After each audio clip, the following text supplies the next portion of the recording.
Revenge films. My name is Emma Smith, currently a second-year college student. I left my hometown, and now I live in a different city by myself. I'm very close to my friends, and we'd usually hang out on the weekends, or enjoy the night together at a restaurant, so I was living a pretty enjoyable life. However, a while back, I had one problem that was troubling me, and this problem was about a friend I made when I was a freshman, Amy. When I first encountered college, I hadn't made any friends yet, so I was eating lunch by myself. But then, hey, are you alone? Do you want to eat together? Amy was the first person to talk to me. At first, Amy was really nice and honest. And although she seemed a bit slow, it was fun to be around her. However, as we spent more time together, she began to become more self-centered or selfish. She'd frequently change plans last minute or would show up late to our promise. But all she would say was, "Sorry, I didn't do it on purpose," and would not apologize. There was a lady who was lost, so my stomach began to hurt right after getting out of the house. There's been a death in my family. She'd keep making excuses that I couldn't really say anything about. At first, she'd be late about once every 4 or 5 times and would make excuses like that, so I thought she was saying the truth, and I genuinely was concerned about her. But as time passed, the frequency increased, and in the end, almost every time we make plans to hang out, she'd cancel the plans last minute, or would be late and make the same exact excuses. I wonder how many relatives died so far in Amy's excuses. And plus, she'd borrow my stuff and would dirty it or lose it consistently. But she seemed like she has no intention of fixing it and would say, "Sorry, I didn't do it on purpose." She kept making excuses. Although at first, I spent most of my time with Amy. As I began to make more friends, I couldn't stand her attitude anymore. So I began to distance myself from her. But as I said before, Amy was kind of slow, so she seemed like she had no idea why I was avoiding her and would follow me around. Although I did distance myself from her, I couldn't completely ignore her or say the truth, so even when I became a sophomore, I couldn't completely distance myself from her. Amy lived with her parents and didn't receive allowances, and since she wasn't working anywhere for part-time either, it wasn't possible to solve the situation with money. To her other friends too, Amy seemed to be doing the same thing. So her other friends began to distance themselves from her as well.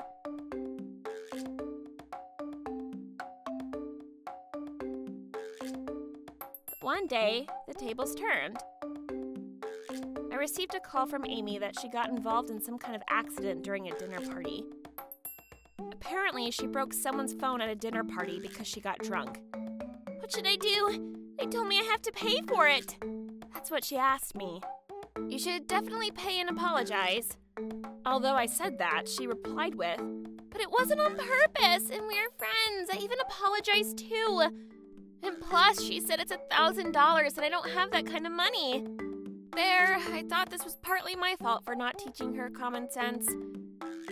Hey, if you break someone's thing, you should pay for it along with apology. And there's also a saying that if apology can solve the problem, we won't need the police.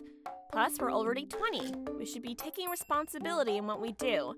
So I taught her common sense finally. But then she was flabbergasted. "But it wasn't on purpose." "Whatever, I'll try to solve this problem by talking to her again." And she hung up.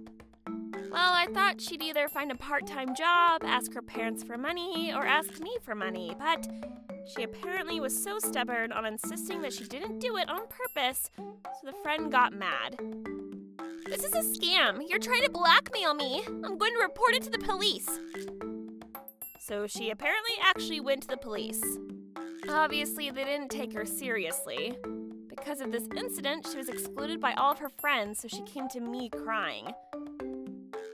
At last, she begged money from her parents and tried to give it to the friend, but she wouldn't accept it anymore. Seeing my friend cry in front of me for the first time in 2 years, I was genuinely impressed by how she could reflect on her actions. So I decided to talk to the friend whose phone was broken. After the discussion, she accepted the money and allowed us to continue our friendship.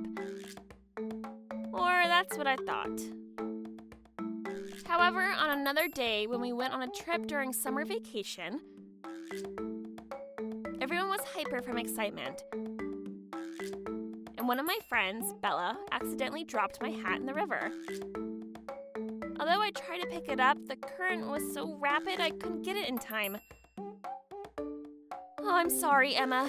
How much was it? I'll pay for it. Bella said that, but since it was old and I was having a fun time, I said don't worry about it. But then Amy, who was laughing happily until now, suddenly said, "That's not right. You have to pay for it."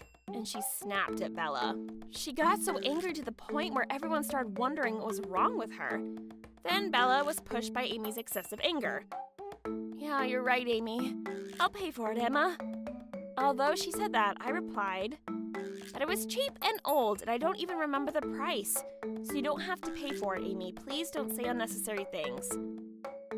So I stubbornly declined compensation from Bella and got mad at Amy. Then Amy suddenly made an expression like she was about to cry and bit her lips. "But they didn't forgive me! You're the one who taught me if an apology can solve a problem, we won't need the police. If so, then make Bella pay for her actions too. This is not fair. Why am I the only one to be blamed?"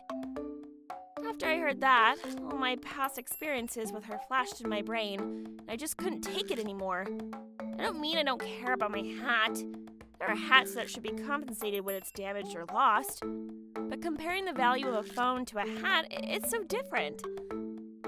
So I tried to explain to her the difference in value between a phone and a hat, but she wouldn't even try to listen to me.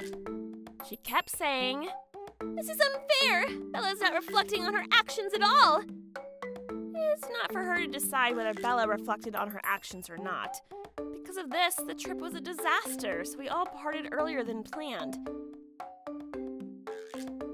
That night, I promised myself that I won't be friends with Amy anymore. Or I'd at least try to keep my distance from her. "Emma seems like she's always looking down on me and acting like she's my mom. It's so annoying." Later, I got a message like that from Amy. It seemed like she was accidentally sent it to me instead of her other friend. Can she stop with this already? That's what I was thinking, but... "Sorry, I sent that by accident. I didn't do it on purpose." After I got that message, I was beyond angry that I started laughing. I told this to my other friend I saw that day, and they also said they were going to stop being Amy's friend. I said that I'll continue being friends with everyone else except for Amy. I told them to stop talking to Amy in front of me, so I was able to cut ties with her. "Hey, why are you ignoring my messages? You're being kind of cold these days. Did I do something wrong to you?" Amy came up to me one day saying that, but... "Oh, I was being cold? Oh, but I didn't do it on purpose." I said that and ignored her after that. Apparently, she was talking bad about me to her other friends, but her friends began to distance themselves from her, so in the end, Amy was excluded. I felt a little bad to ignore her, but I remember all the things she did and told myself that she deserved it. So currently, I'm enjoying my college life with my new friends I made. How was today's video? If you enjoyed it, please subscribe, like, and leave a comment. Stay tuned for more.